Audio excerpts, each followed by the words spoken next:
എല്ലാവർക്കും നമസ്കാരം. iPlusന്റെ പുതിയൊരു വീഡിയോയിലേക്ക് സ്വാഗതം. അപ്പോൾ ഇന്ത്യൻ റെയിൽവേയിൽ കെമിക്കൽ ആൻഡ് മെറ്റലർജിക്കൽ അസിസ്റ്റന്റ് അഥവാ CMA അതിൻ്റെ നോട്ടിഫിക്കേഷൻ ഏറ്റവും അടുത്ത് തന്നെ വരുമെന്നാണ് നമ്മൾ അറിഞ്ഞിരിക്കുന്നത്. അപ്പോൾ പല ആളുകൾക്ക് ഇപ്പോഴും അറിയില്ല എന്താണ് CMA എന്ന് പറഞ്ഞു കഴിഞ്ഞാൽ, അതിൻ്റെ ജോബ് പ്രൊഫൈൽ എന്താണ്, എത്ര സാലറി കിട്ടും, എന്ത് പഠിക്കണം, എങ്ങനെയാണ് എക്സാം, അതിൻ്റെ സെലക്ഷൻ പ്രോസസ്സ് എന്താണ്. അപ്പോൾ അതൊക്കെ വെച്ചിട്ടുള്ള ഒരു ചെറിയ വീഡിയോ ആണ് ഇത്. ഓക്കെ,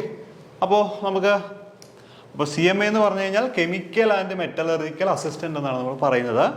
ഇന്ത്യൻ റെയിൽവേയിലുള്ള ഒരു ജോബാണ് ശരിക്കും പറഞ്ഞു കഴിഞ്ഞാൽ CMA എന്ന് പറഞ്ഞാൽ. അസിസ്റ്റന്റ് എഞ്ചിനീയറിനോട് ഈക്വലൻ്റ് ആയിട്ട് വരുന്ന അതേ പേ സ്കെയിലുള്ള ഒരു ജോലിയാണ് CMA എന്ന് പറയുന്നത്. അപ്പോൾ എന്താണ് ഈ CMA ജോലി എന്ന് പറഞ്ഞു കഴിഞ്ഞാൽ, അല്ലെങ്കിൽ CMA department? This organization is playing a pivotal role towards quality and reliability of goods and passenger train by way of conducting quality assurance, quality control test. കാര്യങ്ങളൊക്കെ അവിടെ നിൽക്കട്ടെ, സംഭവം ഇത്രയേ ഉള്ളൂ. നമ്മൾ സഞ്ചരിക്കുന്ന പാസഞ്ചർ ട്രെയിൻ ഉണ്ട്, അതുപോലെ തന്നെ ഗുഡ്സ് ട്രെയിനുകളുണ്ട്. അപ്പോൾ ഇവയുടെ എല്ലാം ക്വാളിറ്റി ടെസ്റ്റുകൾ ചെയ്യുന്നത് CMA ജോബിലുള്ള ആളുകളായിരിക്കും, അഥവാ കെമിക്കൽ ആൻഡ് മെറ്റലർജിക്കൽ അസിസ്റ്റൻറ്റുകളായിരിക്കും ഈ ജോലികളെല്ലാം ചെയ്യുന്നത്. ഉദാഹരണം, നമ്മളിപ്പോൾ ട്രെയിനിൻ്റെ പാളം അല്ല, അത് മെറ്റലാണ്, ആ മെറ്റലിൽ എന്തെങ്കിലും ക്രാക്ക് ഉണ്ടോ എന്നൊക്കെ. അപ്പോൾ നമ്മൾ ഈ പാളത്തിൽ പോയി അല്ല നോക്കുന്നത്, അതിൻ്റെ ഒരു സാമ്പിൾ കൊണ്ടുവരും, ലാബിൽ കൊണ്ടുവരിക, എന്നിട്ട് ലാബിലാണ് ടെസ്റ്റ് ചെയ്യുന്നത്. അപ്പോൾ നമ്മുടെ ജോലി എന്ന് പറഞ്ഞാൽ എപ്പോഴും ലാബുകളിലായിരിക്കും. അതായത് ഇന്ത്യൻ റെയിൽവേയുടെ 10-12ഓളം ലാബുകളുണ്ട്, സയൻസ് ലാബുകൾ. ആ ലാബുകളിലായിരിക്കും നമുക്ക് ജോലി ഉണ്ടാവുക. അപ്പോൾ ഈ പറയുന്ന ട്രെയിനിൻ്റെ ഓരോ ഭാഗങ്ങളിലെയും ടെസ്റ്റിങ്, അതിൽ ക്രാക്ക് ഉണ്ടോ, അല്ലെങ്കിൽ അതിൻ്റെ ക്വാളിറ്റി എത്രയാണ്, അല്ലെങ്കിൽ നമ്മൾ സർട്ടിഫൈ ചെയ്താൽ മാത്രമാണ് അത് പിന്നീട് ഉപയോഗിക്കേണ്ടാവുക. അപ്പോൾ ഇതാണ് ശരിക്കും പറഞ്ഞാൽ കെമിക്കൽ ആൻഡ് മെറ്റലർജിക്കൽ അസിസ്റ്റൻ്റ് എന്ന് പറയുന്ന ജോബ് പ്രൊഫൈൽ. ഓക്കെ, ഇപ്പോൾ വെയിലത്തൊന്നും പോകണ്ട, നമുക്ക് ലാബിൽ നിന്ന്, അതായത് സയൻസ് പഠിച്ചിട്ടുള്ള ആളുകളാണെങ്കിൽ നമ്മൾ സയൻസുമായി ബന്ധപ്പെട്ട് തന്നെ ക്വാളിറ്റി ടെസ്റ്റുകളും മറ്റുമൊക്കെ ചെയ്യാൻ വേണ്ടിയിട്ട് നിൽക്കാൻ പറ്റും. നല്ലൊരു ജോബ് പ്രൊഫൈൽ തന്നെയാണ്. ദെൻ ആർക്കൊക്കെ CMA അഥവാ കെമിക്കൽ മെറ്റലർജിക്കൽ അസിസ്റ്റന്റുകളാവാം അല്ലെങ്കിൽ അപേക്ഷിക്കാൻ സാധിക്കും എന്നുള്ളതാണ്. BSc physics and BSc chemistry with 45% off mark. രണ്ടും കൂടി വേണമെന്നല്ല, ഇപ്പോൾ ഇവിടെ എഴുതിയിരിക്കുന്നത് അങ്ങനെയാണ്, പക്ഷെ അങ്ങനെയല്ല. BSc ഫിസിക്സോ BSc കെമിസ്ട്രിയോ ഉള്ള ആളുകൾക്ക് എല്ലാവർക്കും, നിങ്ങൾക്ക് 45% മാർക്ക് ഉണ്ടെങ്കിൽ നിങ്ങൾക്ക് എല്ലാവർക്കും ഈ പരീക്ഷയ്ക്ക് അപേക്ഷിക്കാൻ സാധിക്കും. ശ്രദ്ധിക്കുക, BSc ഫിസിക്സ് അല്ലെങ്കിൽ BSc കെമിസ്ട്രിയുള്ള ആളുകൾക്കെല്ലാം CMA പോസ്റ്റുകളിലേക്ക് അപേക്ഷിക്കാൻ സാധിക്കും. ഇനി ഇതിൻ്റെ ഏജ് ലിമിറ്റാണ്. അൺറിസർവ്ഡ് കാറ്റഗറി ആണെങ്കിൽ നിങ്ങൾക്ക് 18 വയസ്സ് മുതൽ 33 വയസ്സ് വരെയുള്ള ആളുകൾക്ക് അപേക്ഷിക്കാൻ സാധിക്കും. OBC കാറ്റഗറിയിലുള്ള ആളുകളാണെങ്കിൽ 18 വയസ്സ് മുതൽ 36 വയസ്സ് വരെ നിങ്ങൾക്ക് അപേക്ഷിക്കാൻ സാധിക്കും. 3 വർഷം വയസ്സിളവ് കിട്ടുന്നുണ്ട്.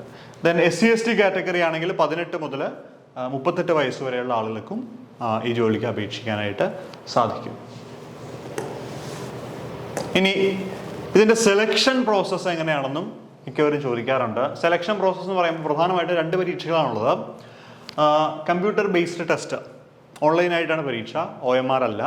അപ്പോൾ CBT ആണ്, കമ്പ്യൂട്ടർ ബേസ്ഡ് ടെസ്റ്റാണ്. അത് ആദ്യം ഒരു പരീക്ഷ നടക്കും. ആ പരീക്ഷ എന്ന് പറഞ്ഞു കഴിഞ്ഞാൽ എന്താണ്, ഓൺലി ക്വാളിഫയിങ് ആണ്. നിങ്ങൾ ജസ്റ്റ് അത് പാസ്സായാൽ മതി. ഒരു മിനിമം മാർക്ക് ഉണ്ടാവും.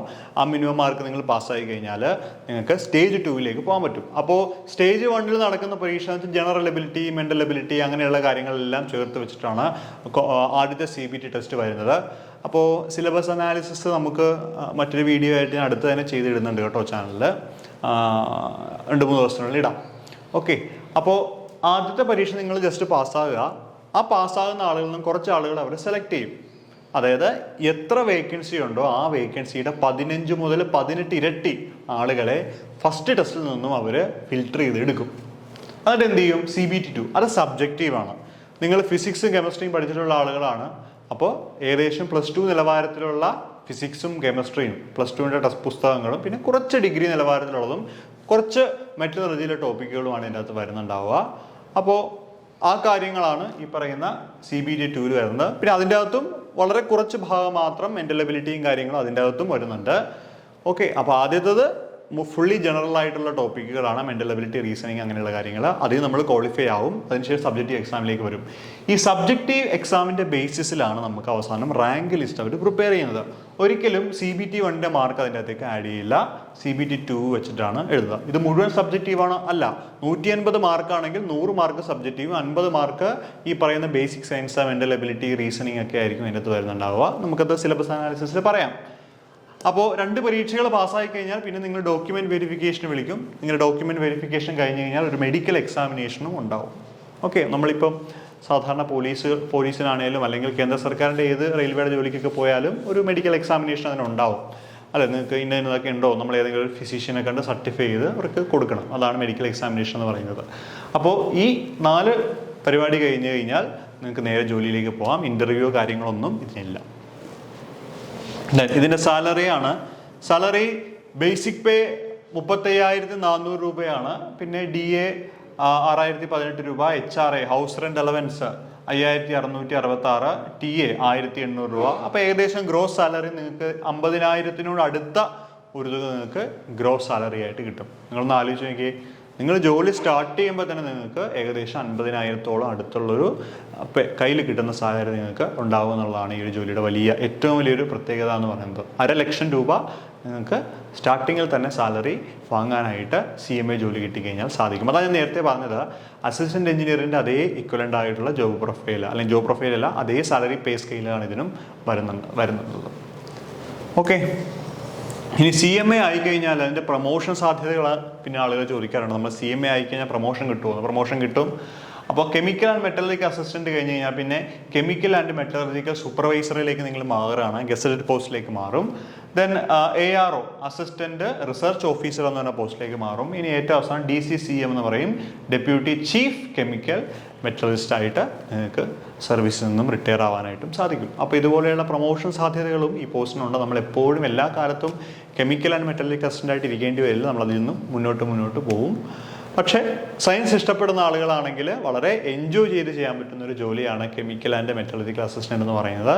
അപ്പോൾ ഇത് എപ്പോൾ നോട്ടിഫിക്കേഷൻ വരുമെന്ന് ചോദിച്ചു കഴിഞ്ഞാൽ ഈ വർഷം തന്നെ ഉണ്ട്. എനിക്ക് തോന്നുന്നു 2-3 മാസങ്ങൾക്ക് ശേഷം മിക്കവാറും വരാൻ സാധ്യതയുണ്ട്. കാരണം ഒരുപാട് വേക്കൻസികൾ റിപ്പോർട്ട് ചെയ്തതായിട്ട് നമ്മൾ CMA ജോലിയുള്ള ആളുകൾ തന്നെ പറഞ്ഞ് നമുക്കറിയാം.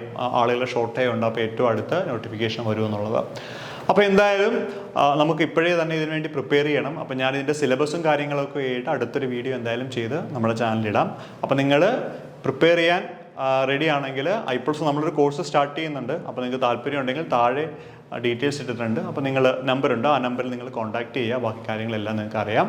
അപ്പോൾ എന്തായാലും നന്നായിട്ട് പ്രിപ്പയർ ചെയ്യുക. എല്ലാവർക്കും ഓൾ ദി ബെസ്റ്റ്.